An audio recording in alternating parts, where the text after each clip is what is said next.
Now, John, just listening to what Secretary Gates was saying about not just arming the rebels in Syria, but overall, we're going to bring you comments that he mentioned about the defense and cutting military spending. He said, look, you know, the Pentagon, we've already cut so much out of the budget, we don't need to cut any more.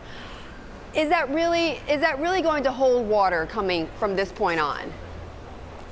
Well, I think these sequester cuts are really just too big. There's $600 billion over 10 years against the defense baseline. I think they're too big, and I think they need to give ground. Could more savings be had from defense? The answer to that is probably yes. I think they need to reform the healthcare system at defense. There's some savings to be had by a reduced nuclear force, which the president's proposing, and I think there's going to definitely be reductions in the end strength of the military back, perhaps even to pre-Iraq war levels.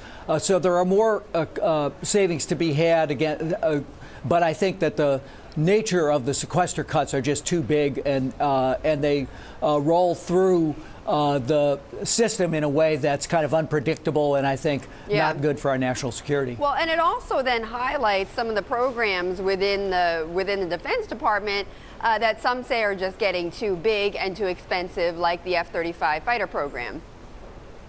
Yeah, there's been a lot of reporting over the weekend about the way that program was mishandled over the last many years. Yes. And I think that the truth is that acquisition got out of control, particularly during the Iraq War. We were just throwing money at everything, and now restraint is appropriate and important.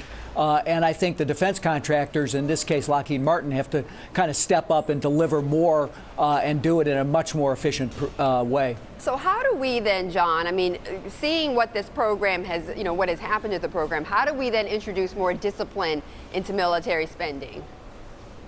Well, you know, as I said, Betty, I think particularly during the height of the Iraq War, it just got completely out of control. Nobody was paying any attention, as the Post reported over the weekend. But I think now what it's going to take is very tough management by Secretary Hagel and his leadership.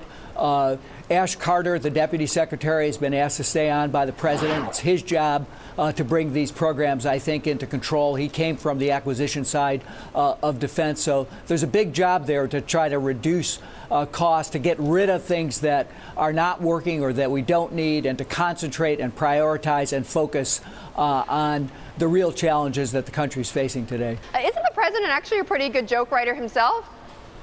Yes, he is. And, you know, these press dinners are kind of a throwback to a different time where people could put the partisanship aside and laugh a little bit at themselves. And I hope that the spirit which he brought to that dinner will last for the week, as we see the president having a lot of face time on Capitol Hill this week. Who knows? Both the Republican and Democratic budget going down. That's right. I know he's going to be meeting with the with the leaders with the leaders on the other side. Now, on the other side of that budget conflict, you know, John, we heard from Republican Congressman, former VP candidate Paul Ryan this weekend, speaking on the Sunday shows. I want to play for you one part of what he said.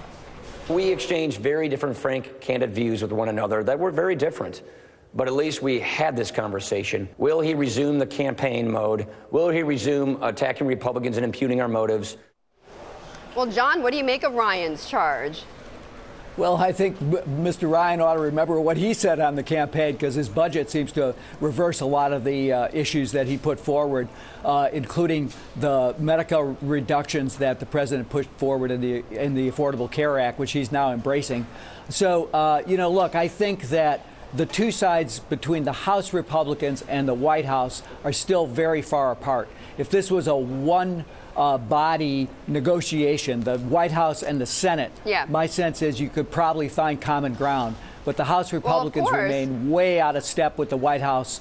And, you know, we'll see what happens this week. Well, Patty Murray from the Senate Budget Committee, I mean, she is going to be presenting her budget.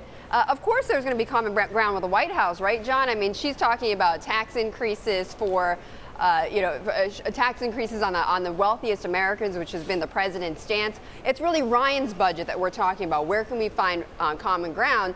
And in Ryan's budget, there are no increases in taxes for the wealthy at all. And included in that is there's going to be cuts in military spending, or no cuts in military spending as well.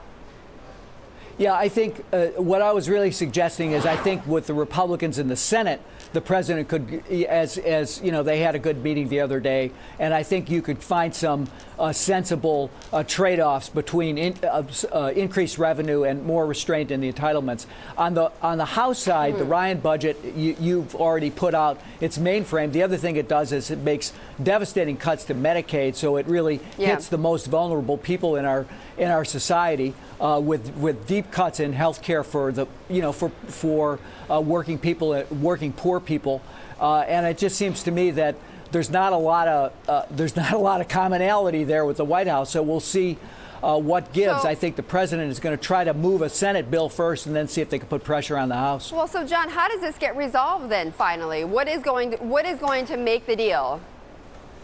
Well, I think that the president showed his willingness to have more restraint in health care programs and entitlement, but I think the House Republicans are either going to have to give on increasing revenue so that a balanced package can come forward, and some of the deep cuts in domestic discretionary spending can be restored on education, infrastructure, science and tech innovation, or I think we'll get to where we've been, which is the value structures of the two sides are just so different that it's going to be very hard to do a long-term grand bargain, big deal, and they'll have to find their way through, I think, to a smaller package that is more sensible and gives more flexibility to manage the government more appropriately. John, just on a final note, I want to switch gears for a moment because Reince Priebus, who you know, he's the head of the Republican National Committee, he's been he's been on a sort of a listening tour, so to speak, around the country, talking to minority groups, Latinos in California.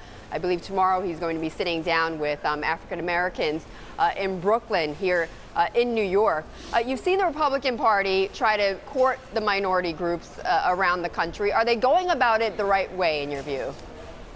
Well, look, I think it is important to listen, and I actually commend him for doing that and moving forward. But I think that if you look at what the policy that underlies what he's trying to push, I think that he's going to get a fairly cold reception. I mean, people need work now, they need jobs now, they need to see their wages growing, and I think they need the kind of social protection that's included in what the president is trying to put forward. We need growth, and we need focus now on getting the economy moving, particularly for those groups that have been particularly hard hit by the recession. So far, I think the Republican message on the substantive side has been, we'll protect the wealthy and hope that at the end of the day it helps you, and I don't think that's going to work.